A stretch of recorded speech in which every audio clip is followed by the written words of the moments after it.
in Mid-Atlantic region, Capital Wrestling. On A View from the Capitol, Portia Vaughn's dagger Mick Drake attempted to pierce the deathmatch vegan Jeff Cannonball. Did the friend of Tom find a way to win, or did the wokest Bay put the Newbridge native to sleep? Speaking of sleep, my nightmare comes to life as Hot Dog Starks is let loose in public as he's dropped in the middle of Coney Island. All this, plus I tried to teach Harry to samba. Welcome to Your View from the Capitol.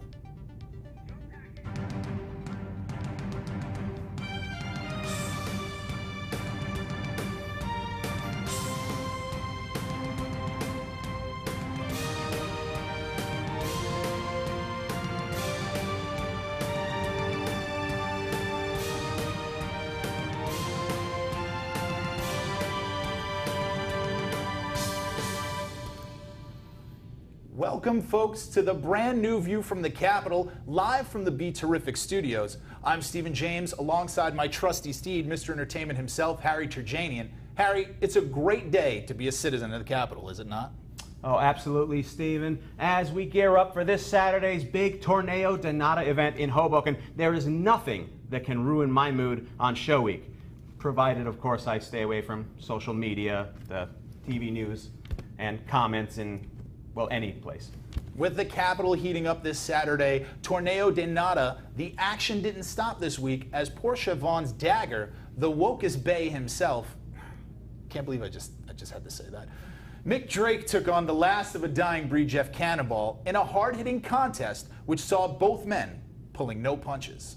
Absolutely, Stephen. But more importantly, before the match, we got to hear from my friend Portia Vaughn. You know, I'm a big supporter of feminism, so of course. Yeah, so I was happy to see Portia attempt to educate some of the illiterate Hoboken natives before the match. This is a trigger warning for all you cisgendered, uneducated males here tonight. Yeah, Stephen.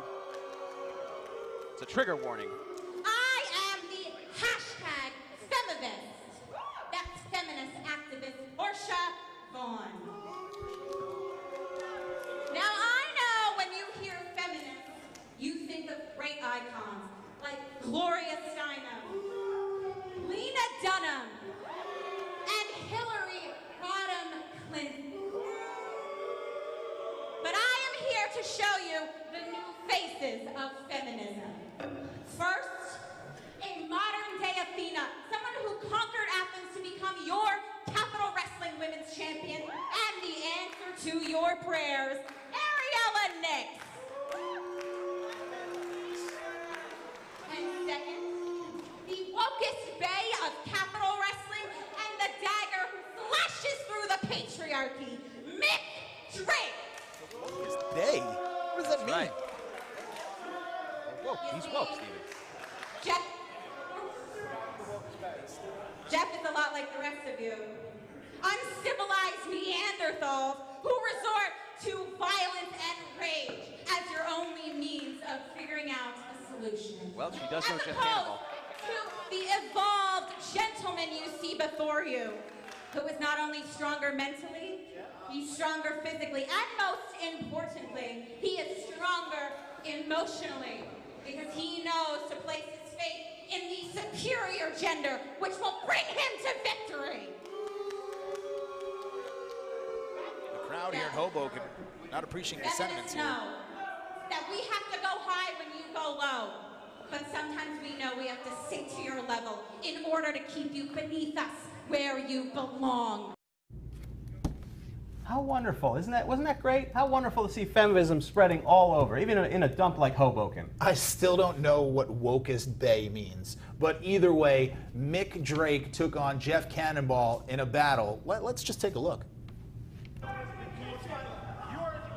And these misogynists here in Hoboken show no respect, just like, and it's going to take more than some signs to stop Cannonball. Ooh, nice super kick. Of course, as we know, through Capital Wrestling social media, Mick Drake missed his recently scheduled match against Chuck Payne due to a, quote, channel your feminine side retreat in Key Largo? Yeah, absolutely. You should go, Stephen. It's all the rage, you know. It lets you know get you in touch with your feminine side. Juking and jiving, setting up shades of Dusty Rhodes, perhaps. Kick to the stomach. Quick desperation by Mick Drake. Mick Drake with a spit to the face, but you don't want to disrespect the Bionic deathmatch elbow. vegan.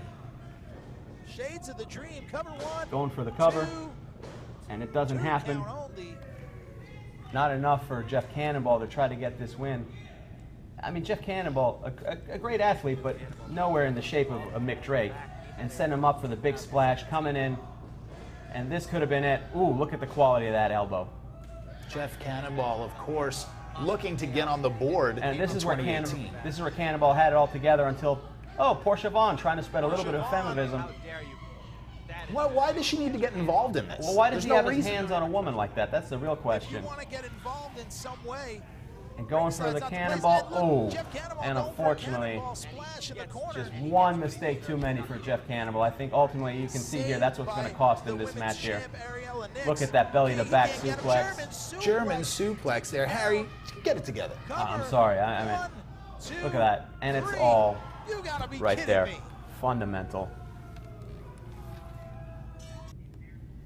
And we saw it right there. Mick Drake picking up another victory under the tutelage of Portia Vaughn. How can she continue to get involved and no one has stopped her? Well, listen, it doesn't matter. All that matters is Mick Drake is on a win streak here in Capital Wrestling, and that's all that matters. Behind every great man, there's a woman pushing him harder. But what's next for Portia Vaughn and her Femivist crusade? Perhaps it starts with making history.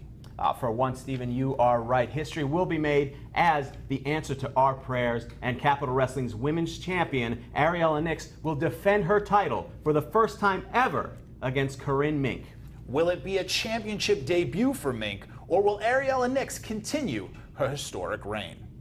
When we return, we break down the Torneo de Nada card with our own Scotty Sariti, right here on A View from the Capitol. Hoboken, New Jersey, July 14th, Capital Wrestling returns to the Capitol Auditorium for the feel-good hit of the summer, Torneo de Nada. On this night, Matt Tremont makes his Capital Wrestling debut against MB Young.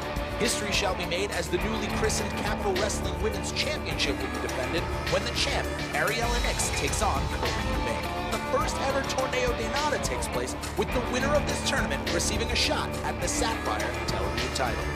All great sagas must have an end as the Colossal Mike Law takes on the NRA's own Bo Crockett. Will Mike Law cancel the Bo Show, or will Crockett and Miss Christine ride off into the sunset? Former rivals Matt McIntosh, Anthony Gangone, and a returning Sonny Kiss team up against a trio of titans in the form of Darius Carter, Paul Jourdain, and the Memphis Mofo. July 14th, Hoboken, New Jersey, Capital Wrestling presents Torneo de Nada. With Torneo de Nada just 3 days away, let's take an in-depth look at the action expected so far.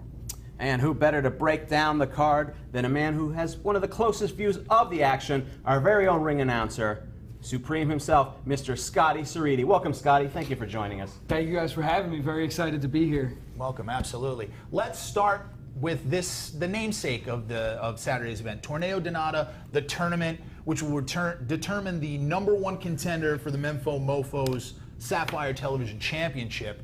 The National Wrestling Alliance, he's their standard bearer. He's a guy who's had win after win. He's kept his title this whole time, since winning it from Mike Law. Absolutely. Yeah, and what a fighting champion he is, by the way. So much so that he created this tournament just to find the top competition. Let's look at the 2 first-round matches we have in the tournament for Saturday night. The first is a matchup that features a man who hasn't had the best 2018. We just saw him in Jeff Cannonball. The last of a dying breed is looking to finally get on the board, not only to secure his first victory of 2018, but to take a step towards championship gold. Yeah. But in his way stands a man who is usually in tag team action, Isaiah Wolf. With Isaiah Wolf, I swear it's like looking in a mirror. It's good-looking Hank Flanders. A huge opportunity for good-looking Hank Flanders to take down one of the toughest men in the Capitol. The size difference is significant, Scotty, with Flanders giving up nearly 150 pounds to Jeff Cannonball. How much do you think that size difference plays up in this matchup? That size difference is going to be everything. That's going to be the whole crux of Cannonball's offense, is going to be the big cannonball roll that we saw, the splash in the corner, even to the point where he might throw in a greetings from Newbridge. So he's going to be throwing Hank Flanders around like a doll for most of that match, I feel. And I feel like Jeff Cannonball is probably going to be the one to advance in Torneo de Nada. Well, I'm not so much worried about the match as I am worried about protecting Hank Flanders' face. I mean, I hope he's got that thing insured, because I'd hate to see anything happen to that.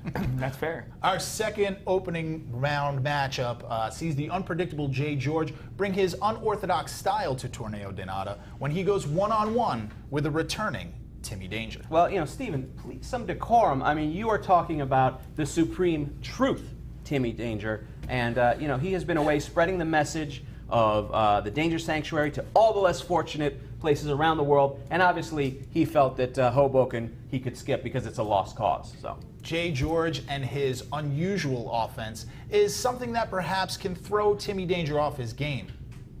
Well, unusual, that is being too kind. The man gets on his knees and he barks like a dog and he headbutts people. I mean, Scotty, how do you prepare for a match that's with someone like Jay George, if you're a member of the Danger Sanctuary? There honestly is no good way to prepare for a match with Jay George, because every time Jay George steps between those ropes, he does something different. You can study all the tape you want, but if he keeps changing the formula, it's not going to work for you if all you're doing is studying old Jay George tape. Well, I've called a couple of his matches, and I'll say from a personal perspective, I've never called the same match twice. I mean, Exactly. not just maneuvers, I mean the same style of match twice. I mean, at one point we called the match together where somebody got dumped on a pile of Dorito potato chips. I don't like to talk about that. Yeah.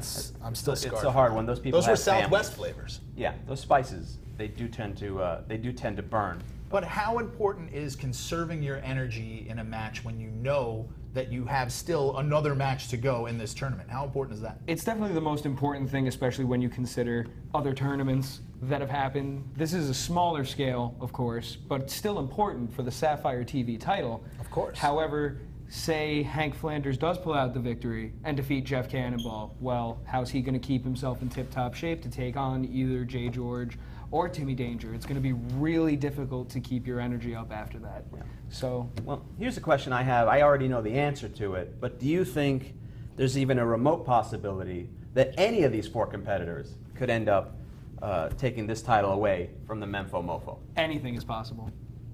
Anything is possible, especially when you consider the unpredictability of Jay George, the dark horse, let's say, of Hank Flanders, the very violent, just bash down style of Jeff Cannonball, as well as Timmy Danger just doing whatever he sees fit with doing. It's all sorts of variables that any one of them standing across from the Mofo could mean trouble.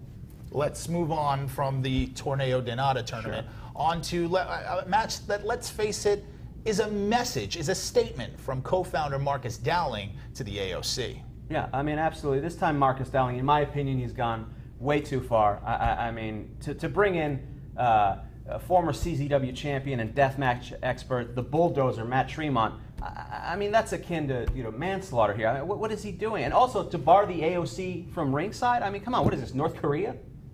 MV Young is going to have to fend for himself. But what was Marcus Dowling supposed to do? The AOC has gotten involved in multiple match outcomes, most recently getting involved at the end of Logan Black's match against Matt McIntosh, pummeling him after the bell. What is he supposed to do? Listen, I don't know. I just think the solution is too much. I mean, to me, a 3-on-1 match is more than fair. I mean, don't you think so, Scotty? I mean, you would think that given the circumstances, but absolutely not, because Tremont would still bulldoze, pardon the pun, through each and every one of them. I've seen Matt Tremont stand across the ring from some of the biggest and the baddest. He is a world-traveled warrior. There's nothing that Tremont hasn't done in this business, and MV Young's going to be in a lot of trouble. AOC being banned isn't something that Marcus did for Matt Tremont. It's something Marcus did because he's tired of AOC getting involved in all these matches. Absolutely. Scotty, I got to ask you, though, a guy like MV Young, a guy who's a blue chipper, a guy who, if you've watched him in the ring, you know, despite his tactics and his affiliation, the kid has a motor on him. Absolutely. He's insane. He's the pop punk prototype. He calls himself that for a reason. What can he do against a man that, like we were alluding to, he fears no pain?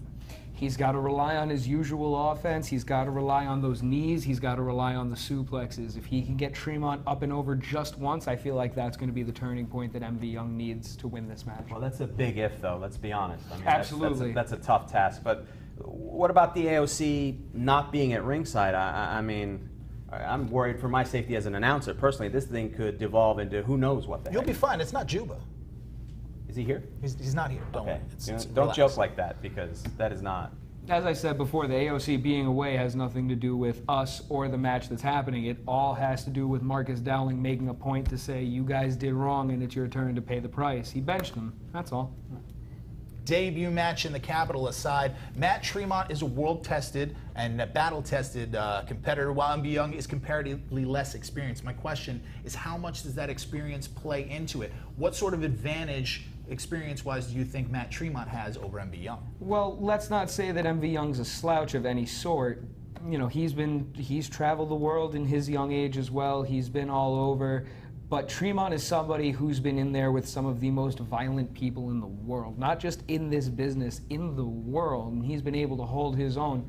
MV Young's going to have to hope that he could be able to keep up with that. That's really the only game plan you can have when going against somebody like a Matt Tremont. We are breaking down some of this Saturday's Capitol Wrestling event, Torneo de Nada in Hoboken, with none other than Scotty Sariti, a professional wrestling mainstay, and our own Capitol Wrestling ring announcer supreme. Absolutely. Enough shameless pandering, Steven. We have got graphics people here. They can handle that. But let's talk about our main event Saturday, the 6-man tag. We're talking about wrestling Richest prize, Darius Carter, teaming up with the Endgame, Paul Jourdain, and the Memphis Mofo to take on Anthony Gangone, the one above all, Matt McIntosh, and, of course, a returning Sonny Kiss. A huge main event for sure, with all 6 men having so much history with each other on both sides of the ring. Starting with Darius Carter and Anthony Gangone, a former mentor of Gangone's, the father of change, ended his undefeated streak in the Capitol. Yeah, absolutely. But you can't disregard the fact that, Paul Jourdain, he has his own gripe with the bad apple Matt McIntosh after what many have called the greatest match in the history of Capitol Wrestling. The Endgame was unsuccessful, and now, the 6'8", 298-pound monster himself, he's looking to stop all the momentum for Matt McIntosh. While the Mofo and Sonny have yet to cross paths in the Capitol, many have speculated that the NRA will look to use this opportunity to take out one of the biggest sports entertainers in Capitol Wrestling, the Concrete Rose. Yeah, but that's not all. You also have to consider that, Sonny Kiss, Gangone, McIntosh, they all have their own history on that side as well. They spent the last year competing with one another and still all feel like they should be the face of Capitol Wrestling and feel like they should be the Capitol Wrestling champion. So that's going to factor in at some point. You got to ask yourself, Scotty, who has the most to gain from this match? When you break it down, the things you need to look at is who has the most to lose and who has the most to gain. Right. Sonny Kiss, it's been a while since we've seen him at the Capitol, and a big victory on his first time back. That would be a huge boon to his career at the Capitol.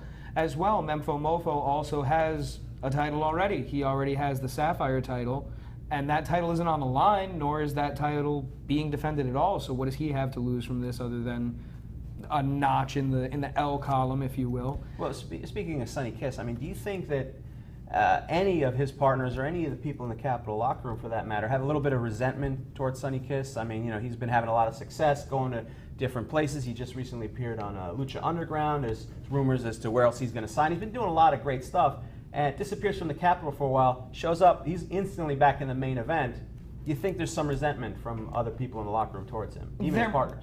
There may be, but there shouldn't be, especially when you have to work together with someone like Sonny Kiss. Having Sonny Kiss on your side is nothing but a good thing, especially considering how exciting and how electric his style is and how all the fans get on their feet whenever they see Sonny.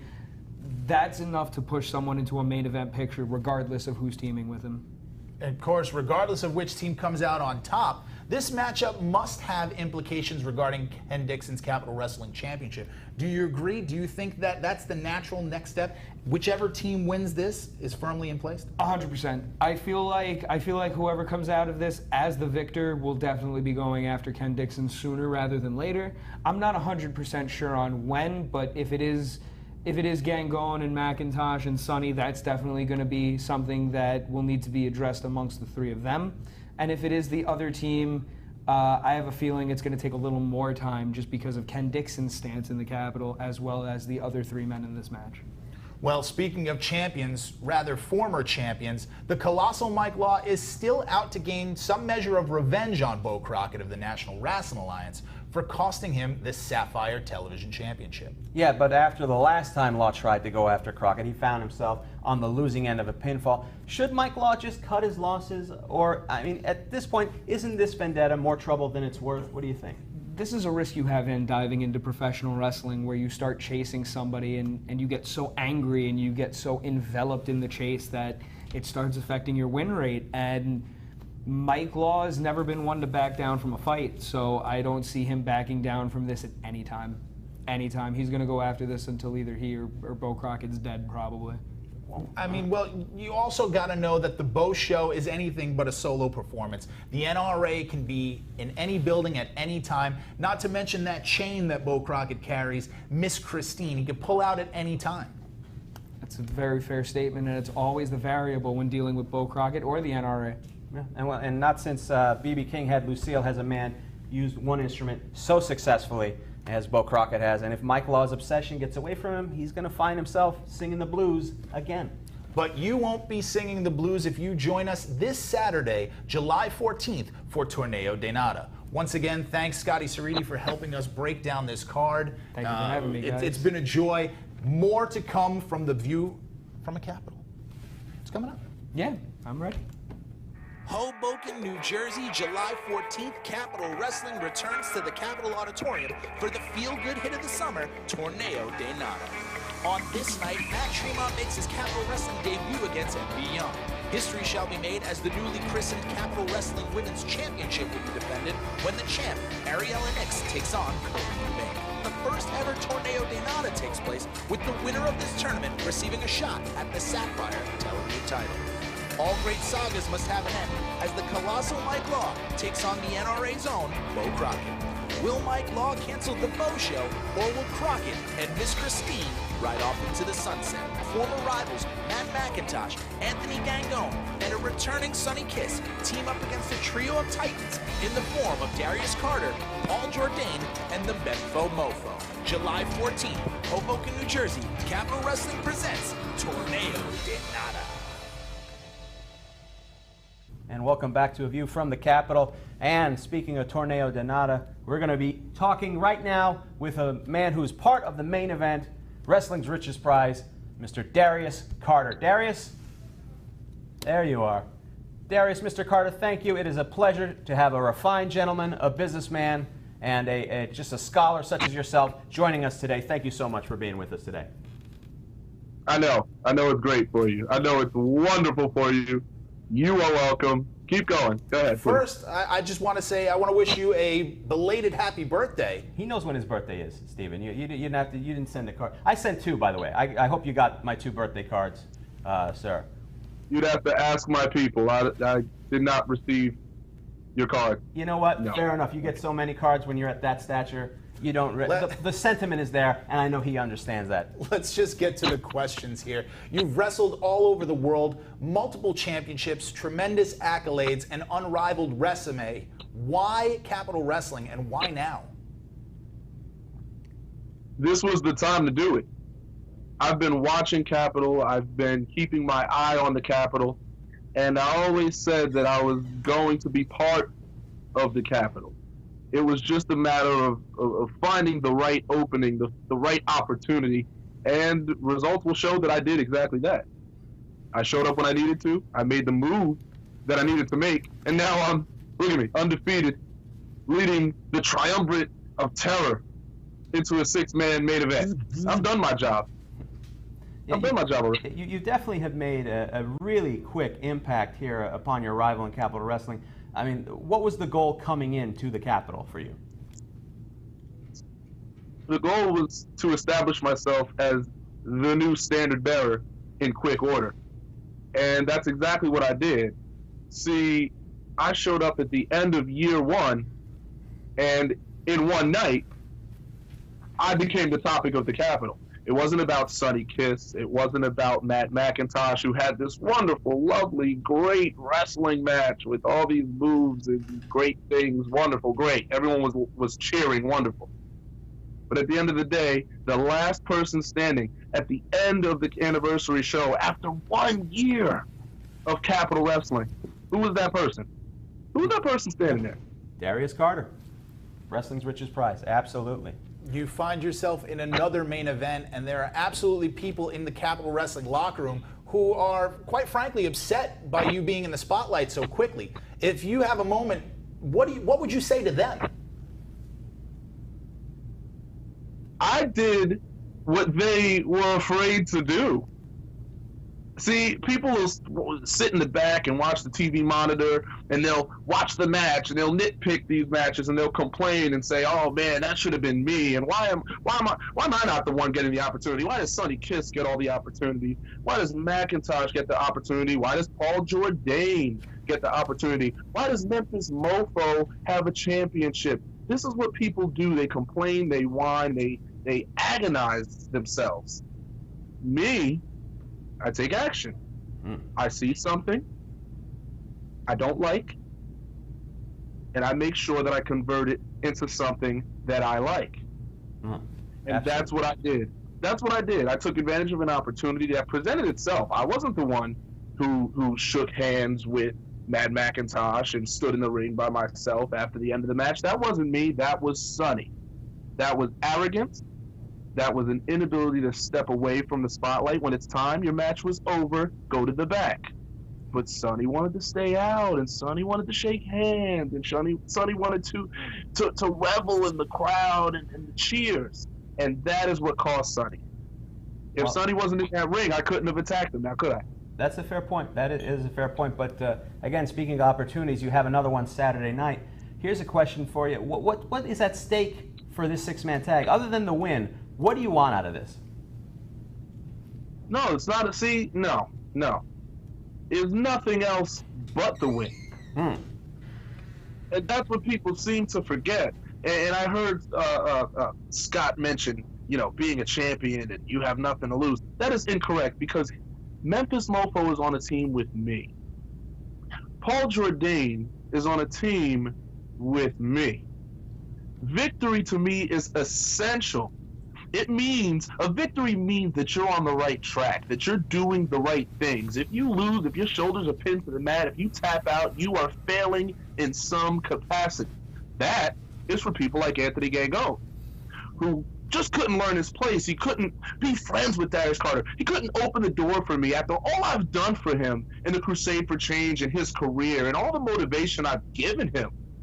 I've essentially made Gangone what he is today. People don't want to hear that. Oh, they love Gangone. He's this great wrestler. No. Gangone was molded, crafted, created, and manufactured by Mr. Darius Carter. And when it came time for him to meet his maker, he did twice. That man was undefeated before I stepped foot in the Capitol, and once I did, he lost twice. Sonny Kiss is coming back after losing. We're not going to talk about that, how he lost to Matt McIntosh. We're just going to talk about how they were friends and they shook hands. No, he lost.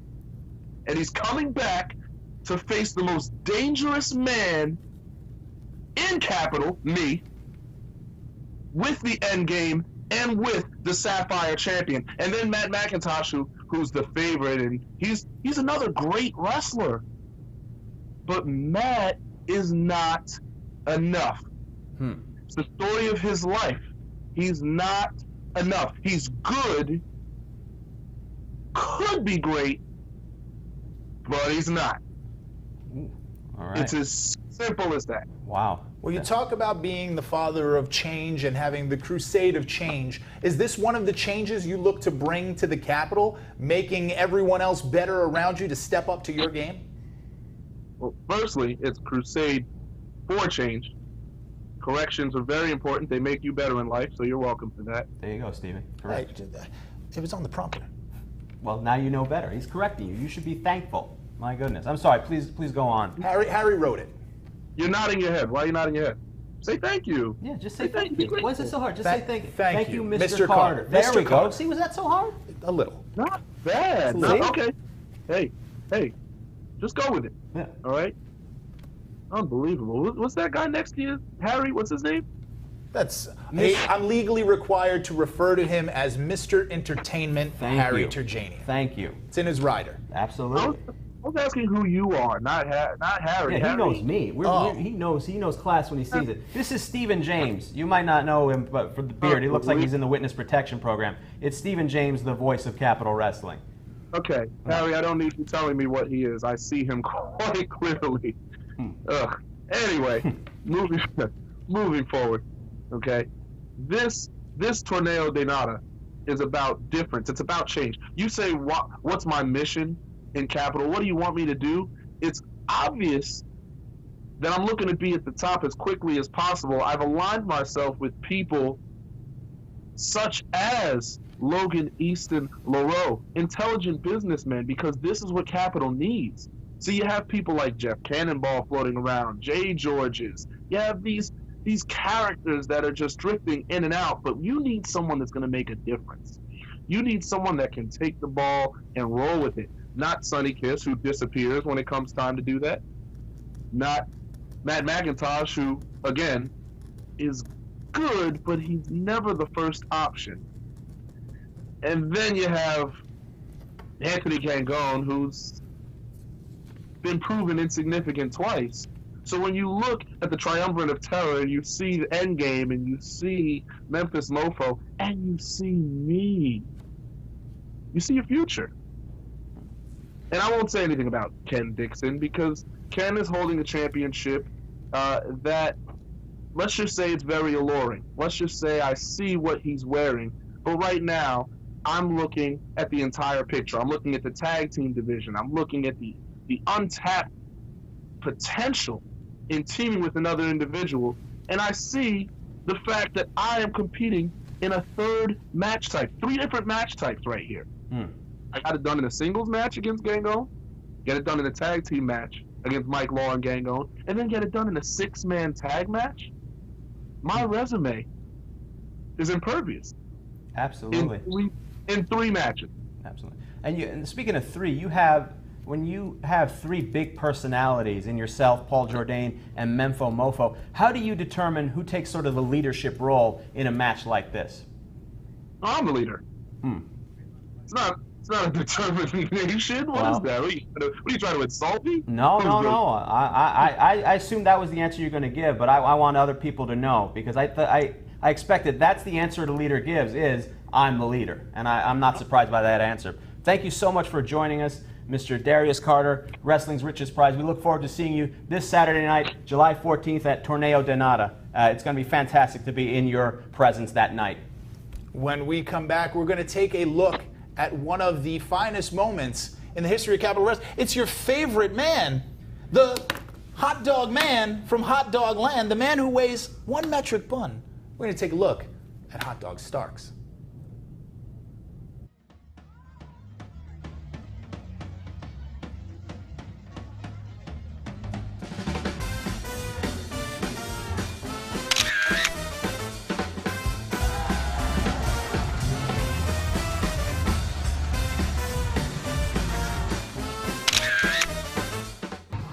On a plate somewhere.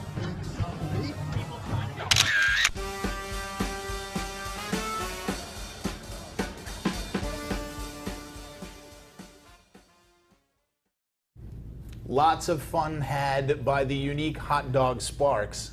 I can't believe that I work in the same company, honestly. I had to put on a suit. He dresses up like a hot dog. I mean, come on, Harry, don't be such a sour kraut. You get it? Yeah, no, I get it. Sour. You're proud of yourself? Wait, sauerkraut? No, I get it. Because it's a hot dog. No, I get it. I get it. You're proud of yourself on that? I am proud of myself. Well, remember during the production meeting when we said we were going to treat this like a serious wrestling show because we didn't want people to look at wrestling seriously? Vaguely, I think I was asleep. I was taking a nap. Fair enough. Well, going from the absurd to the opulent, we are going to talk a lot about what's going on in the main event. Sonny Kiss has been absent from Capital Wrestling the last several months, off doing a lot of amazing things, and we had our own Candice Cordia. We're not going to do that. We're not. I'm sorry. We're not doing that. We're not. We can't do that. We're not doing that segment. We're not going to do that. Is there a change on the thing? Because I thought there's a little bit of a change. What are we doing instead? I'm sorry. What are we doing? Instead, what we're going to do is a little segment we like to call Predictions from the Capital Wrestling Fortune Teller. Okay. All right. Wow. Okay. We are going to do that then? Yeah, I got to. Is it on straight? Yeah, no, it's on straight. That's not the problem with the hat. What's the problem? Well, I thought we agreed we weren't doing the Swami thing because we wanted to be a serious show. This isn't serious? But look at this sweet hat. That is a sweet hat. Fair enough. Let's do this. Can we get some ominous music and a lighting change, please? Perfect. All right, here we go. Capital Fortune Teller. Will Ken Dixon finish out 2018 as the Capital champion? The future does not look bright for young Ken Dixon. There's too much hungry talent in the Capital locker room, and with 5 months left, no matter how tough he is, it'll be too much for the Capital Wrestling champion. Okay, fair enough. How about this? Can Matt McIntosh, Sonny Kiss, and Anthony Cangone coexist as one team Saturday night? Wait, I'm getting something. 3 of Capital Wrestling's most audacious and talented stars will have no choice but to put their egos behind them if they hope to contain the prowess of Paul Jourdain, Darius Carter, and Mefo Mofo. Okay. That's obvious. You don't need to be a mind reader. Fair enough.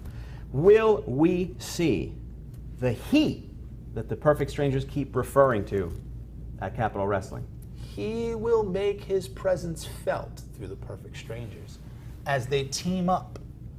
But with he will come forth when the time is right. So you don't know? No, the crystal ball's a little murky on that. Okay, fair enough. All right, what do you see happening when the Fella Twins, Rick Cataldo and Eddie McQueen, take on Billy Dixon and Ashton Starr? The outcome will be... Yes? The outcome will be... Wait. Yes, what is it? Fabulous. Okay, fair enough. Marcus Dowling placed MV Young in what everyone knows is a punishment by having him go up against Matt Tremont and banning the AOC.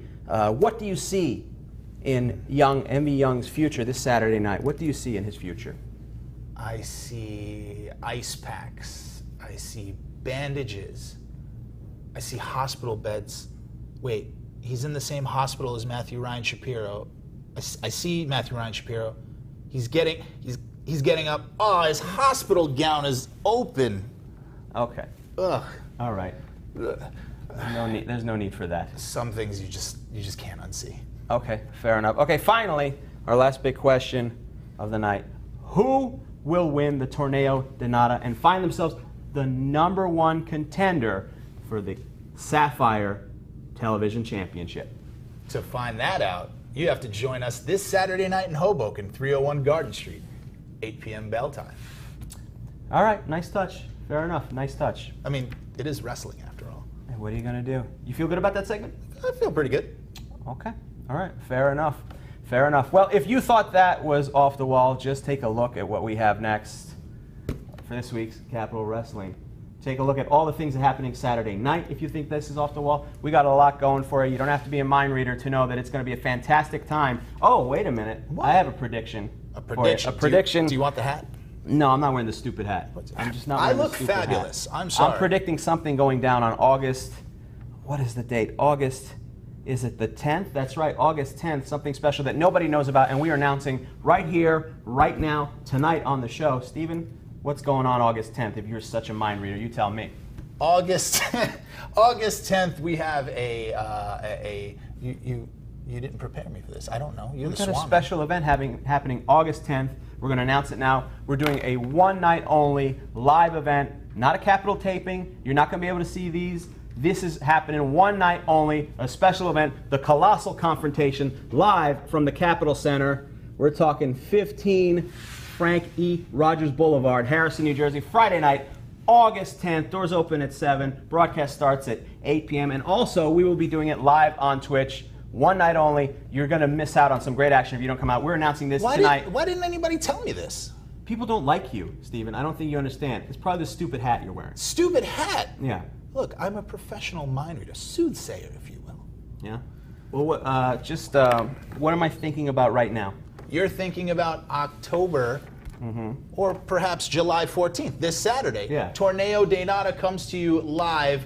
You have me thinking about October. You got my mojo all mixed up. I'm thinking about wrapping up the show is what I was thinking about. You got it all wrong. Torneo de Nada this Saturday live, 301 Garden Street in Hoboken. Come join us. It's gonna be great. Thanks to the Be Terrific Studios here for having us here tonight. View from the Capitol. The first episode, not so bad. Not too bad. I'd give you a 4. You give me a 4? We're You a doing 4. rankings? Yeah, you're a 4. So Darius do it. Carter's about an 11. I mean, Yeah. I give you a 4, but I give the suit back to the dry cleaners. We got to go. Ladies and gentlemen, thank you for joining us. It's a great, check us out. And also, please check out WrestleZone.com for more information on what's going on with the Capitol Wrestling. You can check us out on all the social media. Good night. Enjoy some wrestling, folks. he's been Mr. Entertainment. I've been Stephen James. Good night. You got to tell them who we are. Yeah, that's fine. They know who I am. I'm famous. It's like you've never done this before. Hoboken, New Jersey, July 14th, Capitol Wrestling returns to the Capitol Auditorium for the feel-good hit of the summer, Torneo de Nada. On this night, Matt Tremont makes his Capitol Wrestling debut against MB Young. History shall be made as the newly christened Capitol Wrestling Women's Championship will be defended when the champ, Ariella Nix, takes on Cody Bank. The first ever Torneo de Nada takes place with the winner of this tournament receiving a shot at the Sapphire television title. All great sagas must have an end as the Colossal Mike Law takes on the NRA's own Bo Crockett. Will Mike Law cancel the Bo Show, or will Crockett and Miss Christine ride off into the sunset? Former rivals Matt McIntosh, Anthony Gangone, and a returning Sonny Kiss team up against a trio of titans in the form of Darius Carter, Paul Jourdain, and the Memphis Mofo. July 14th, Hoboken, New Jersey, Capitol Wrestling presents Torneo de Nada.